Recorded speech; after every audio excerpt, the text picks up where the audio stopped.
ngrembaka masinangkling cahyanira kaeksi nimas musti kaning jantung kenyokang saking doko sawiring rek nembang bakso kataku linambaran jiwa tomo triya sumasring gusti noni mangkul putri doho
kaya ngono kuwi lho Nduk niken.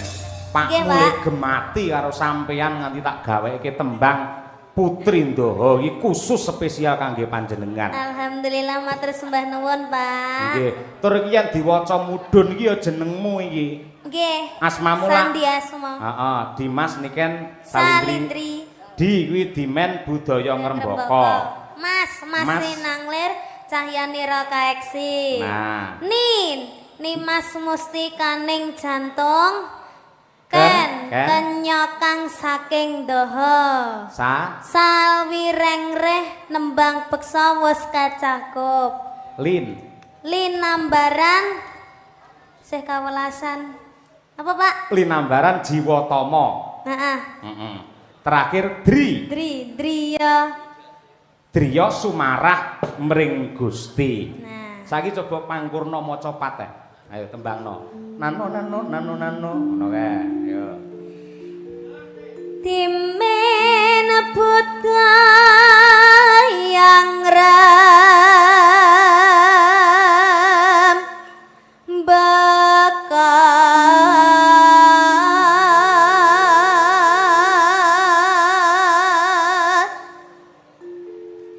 masih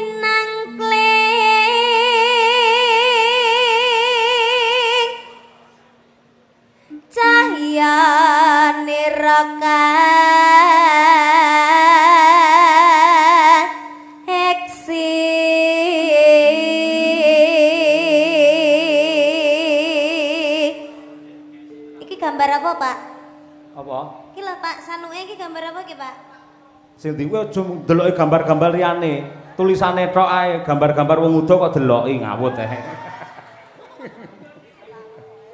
Ayo. Nimas mesti kaning jantung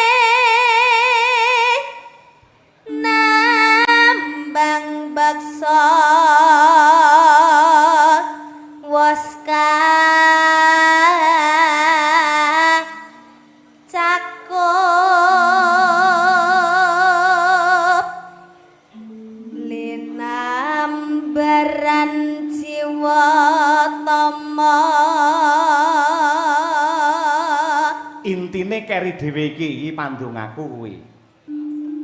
Driya sumarah mring Gusti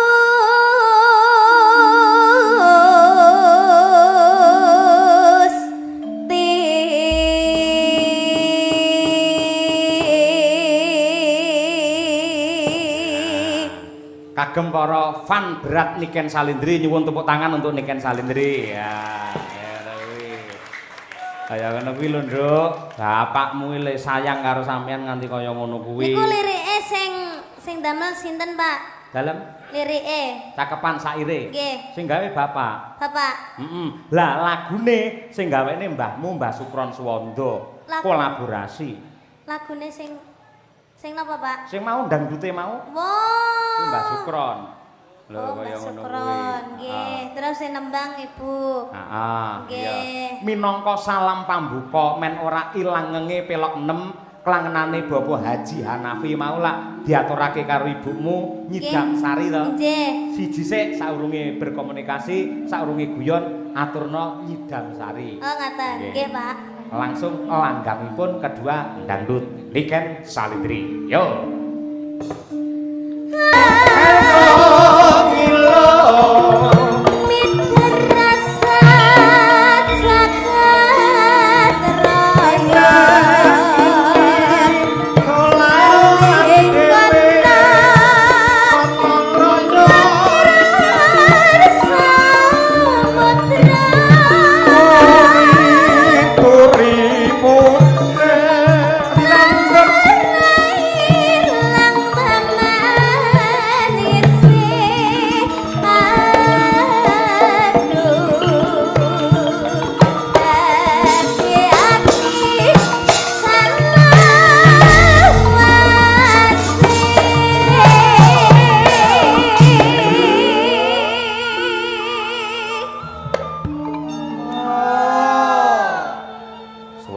Banter tenan ya, Pak.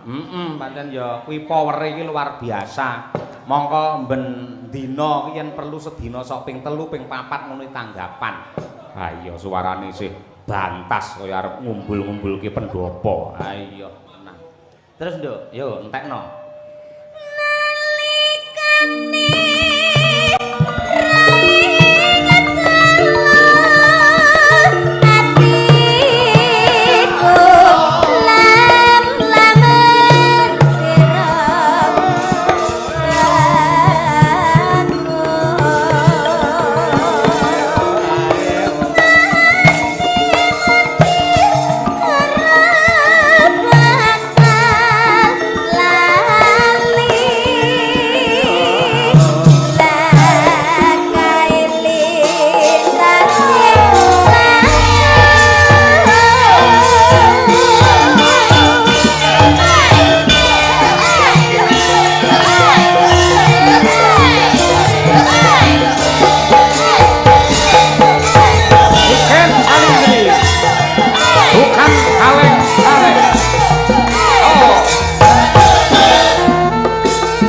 kasih.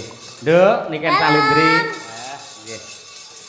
Matur apa karo pepundhenmu Bapak Haji Hanafi lan uga PT Puja Perkasa. Ayo. Nggih, ngaturaken sugeng midhangetaken sugeng amirsani lan matur sembah nuwun sanget kagem Bapak Haji Hanafi beserta PT Puja Perkasa ulang tahun yang ke-16 tahun. Semoga PT Puja Perkasa semakin jaya, semakin lestari, semakin sukses, semakin mendunia. Dan kagem Bapak Haji Hanafi mugi-mugi sehat selamat wilujeng. Amin ya rabbal alamin. Amin. Awet leh momong anak putune. Amin ya rabbal alamin. Kula mau sampun panggih kalian Ibu. Sampean? Inggih. Oh, karo Ibu Hajah.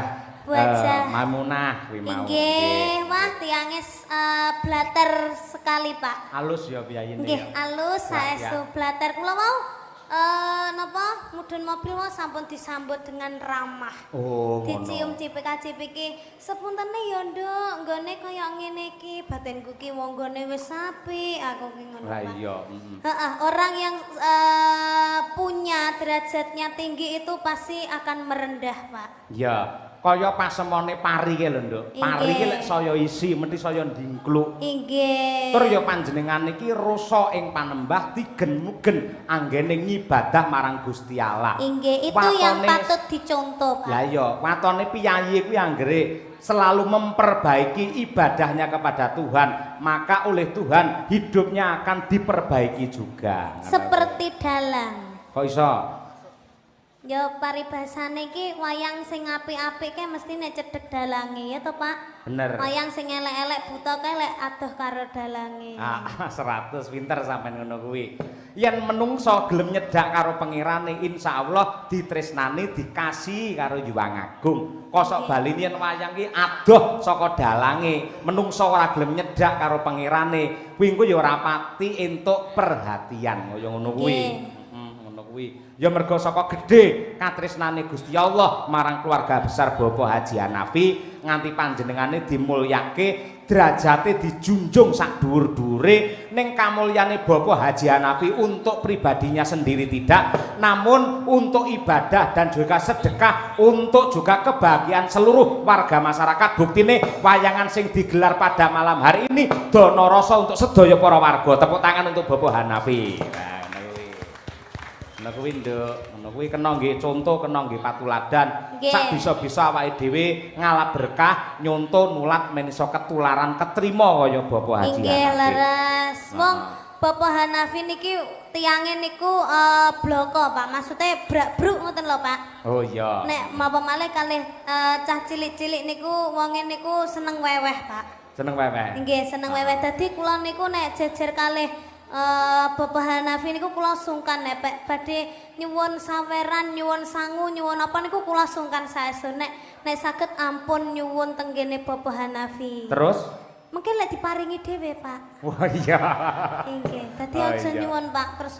Kesane kaya pengemis. Wah iya. Heeh, ya ngene sing perwira pancen ya kaya ngono kuwi. Iya. Sing intisarine ngene Nduk, adoh-adoh sampeyan saka Kediri iki timbali nganti tekan kene iki supaya nglipur para warga masyarakat. Ki nadyanto ning Demak akeh banget pecinta sampeyan. Lek gur dalange Pak Cahyo mongko tanpa enek jenengan rung karuan penontonnya semene akeh. Lah nggih lho, Pak. Lah sampai YouTuber niku lho ting cerantol kaya memean ae. HP apa memean ya jane. Ayo, nganti semono Oh akeh. iya, Nggih. dekat situ ya. Nggih. Nggih. Lah ya kuwi konsepe piye lho Pak iso HP semono akeh iki? Kuwi enek sing live, enek sing upload apa piye to Pak? Iso akeh? Ya, itu live-nya di konten apa channelnya banyak sekali. Oh, biar ndak habis 1 tahun. Oh, kontennya. dadi menabung stok konten ngono kok. Wah, elok nggih. Nggih, elok. Daleme pundi, Pak? Sragen. Nganti tekan Demak nggawa kaya ngono kuwi le brengkut ngoten iki jenengan apa iso bathi ngentuke? Hah? Jenengan wau nitih napa, Pak? Nitih napa jenengan wau? Mobil, oleh nitih mobil ndak apa-apa, Pak. Oh Kan iya. bisa bawa. Ya semoga-moga tidak hanya mencari untung dari kontennya, namun ini wujud tresno dan juga cintanya terhadap budaya. Inggih, Nggih, leres. kaya kuwi. Ya Nduk, coba kaya apa si jingkas Napa, aturana tetembangan. Nggih. Niki tembangnya sing halus napa sing kasar? Engko sing kasar sing rada mburi. Ayo, nggih. Sing kasar buri, Bu. Nggih. Iki pilihan Nduk, yen podang kuning engko Mbak Yumu Umi Hafifah. Nggih. Terus engko yen kutut manggung, engko sampeyan spesial karo Bu Kesi nggon goro-goro. Sampeyan lak nganti goro-goro to? Nggih. Ah, sip lek ngono. Lah, yen prau layar ngkukur, nyidam sari wis diaturake, Sri Huning dhisik. Piye? Nggih. Aman kok? Anu, kula mboten apal, Pak. Sing aman-aman mawon. Sing apal? Upamane apa? Ninggal katresnan ki ana. Piye masuk Nggih, Samboyo lho sampean wong Kediri to? Nggih. Nah iya kuwi coba kaya apa. Nggih. Niken Salindri dengan ninggal katresnan. Wah, iya apik ya. Kaya ngono kuwi. Nggih. Ya Nduk dibawani sik Nduk apa ngono Nduk? Dibawani, Pak. Nggih, wis bebas Nggih, apa nggih. ngono. Nggih.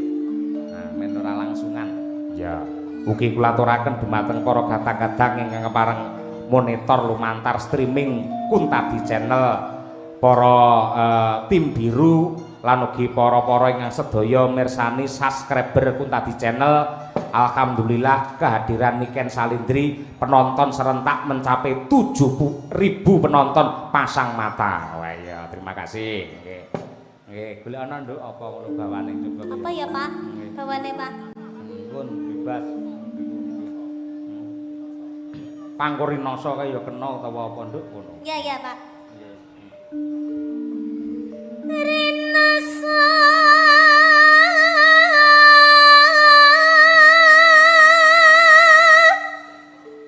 sayaka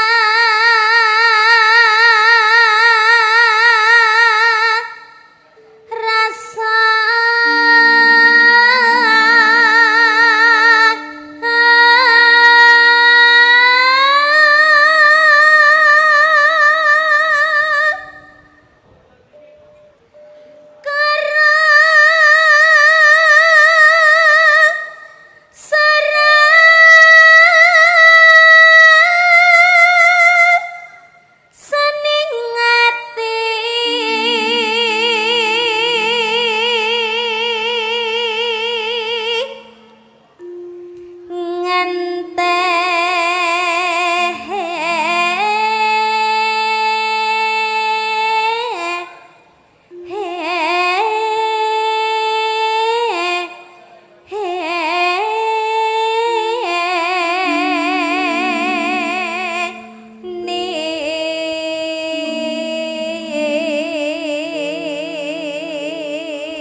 Sik Nduk nyelani sedilo. Nggih, Pak. Iki ana Nawala. Assalamualaikum Mas Cahya Kuntadi, selamat pentas. Semoga lancar cuaca cerah. Wassalam. Titip adik ponakan saya Mas Taslim. Wah, sapa? Saking Bapak Suparno. Nggih, Bapak.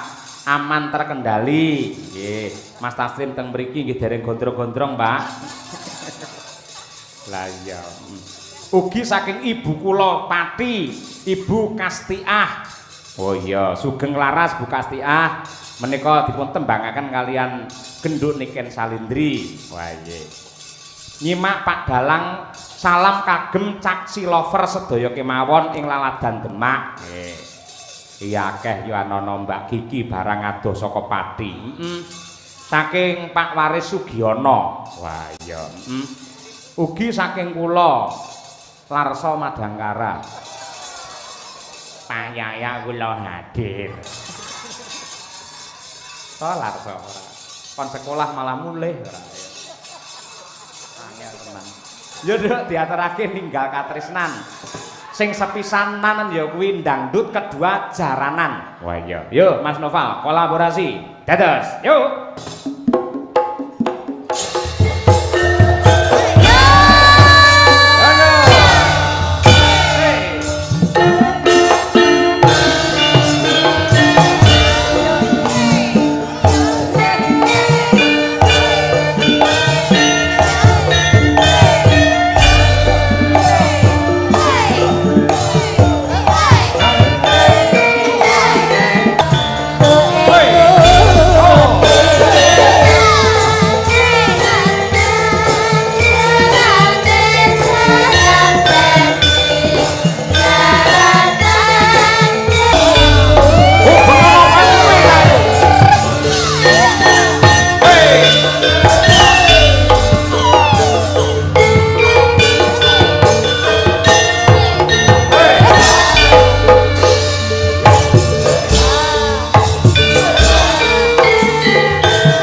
celenge nguyuh.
Tepuk tangan yang meriah untuk Niken Salindri para lenggah. Ayo. Iki celenge sopan iki sian. Aku lagi tumon Pak, Mbak celeng kok sampean kei pecut iki piye maksude? Celenge lho sampean kei pecut ki piye maksude? Ora celenge ora dipecut, mecuti sing ngendang kuwi lho. Oh ngono. Ayo Ketok Mas. Kita wis apa sekarane ra setel karo awakmu pecutono ora apa-apa.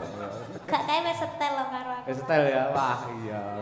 Dadi apike bocah iki wis bisa menempatkan diri lungguhe iki. Matian wujud temong peksi Saking Painman Jayapura Papua nderek nyimak Pak Kuntadi salam budaya Indonesia gambar gendera. Piye? Matur nuwun. Nano.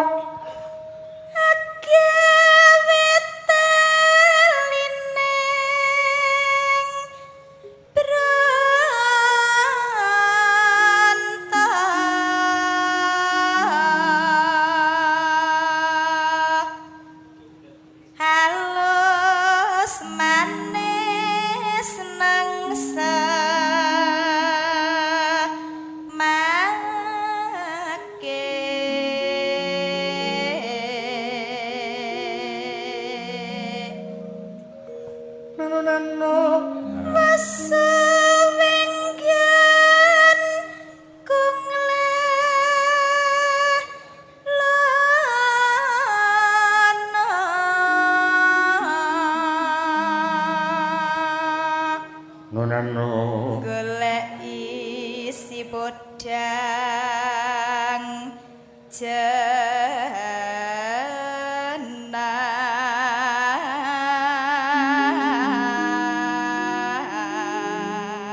Iki jagat seni pedalangan berbela sungkawa lagi Mas Gareng. Apa? Nggih, pepundenmu kae Ki Insinyur Dr. Insinyur Haji Warsino Sleng Sena Negara panjenengane wis sowan ana ngarsane Gusti ingkang nyipta jagat. Nyuwun panjurung pandonganipun sedaya para lenggah, mugi-mugi alusipun Om Sleng dipun paringi tentrem wonten ing kasuwargan. Amin, amin ya rabbal alamin. Kelangan meneh, Bro. Ha iya ngono kuwi. Ya, Nduk. Iba bunga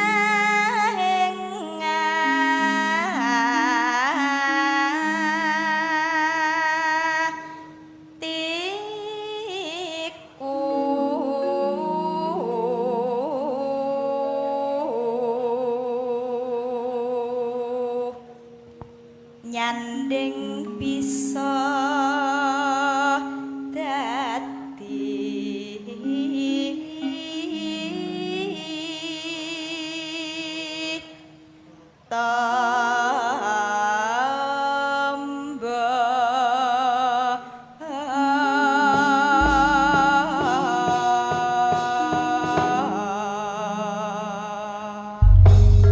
kalajengaken lagunipun Podang Kuning. Podang Kuning adalah doa yang terbaik untuk PT Puja Perkasa. Podang adalah burung yang bisa terbang, kuning adalah emas.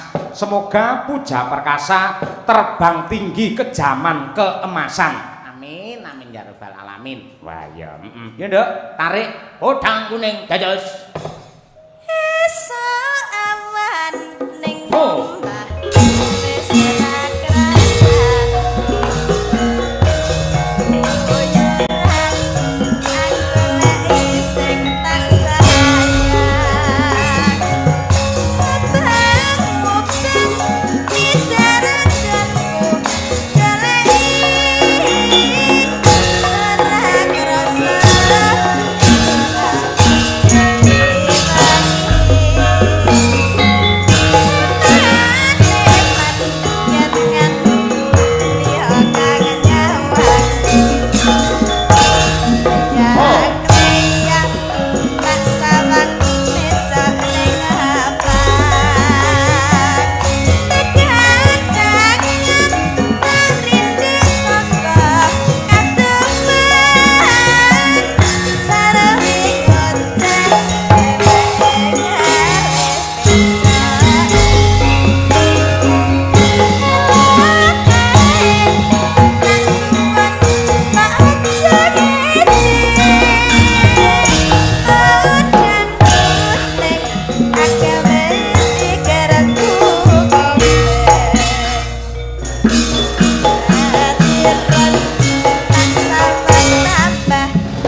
yang berdiri Mbak Dirgita, Mbak Inah karo Mbak Lintang Pambayun Sri Uning.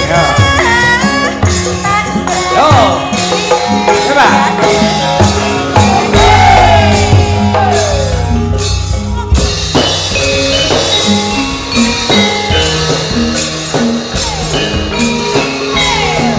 Karya Romo Haji Sukron Suwondo ugi dipun pundhut dening Bapak Haji Hanafi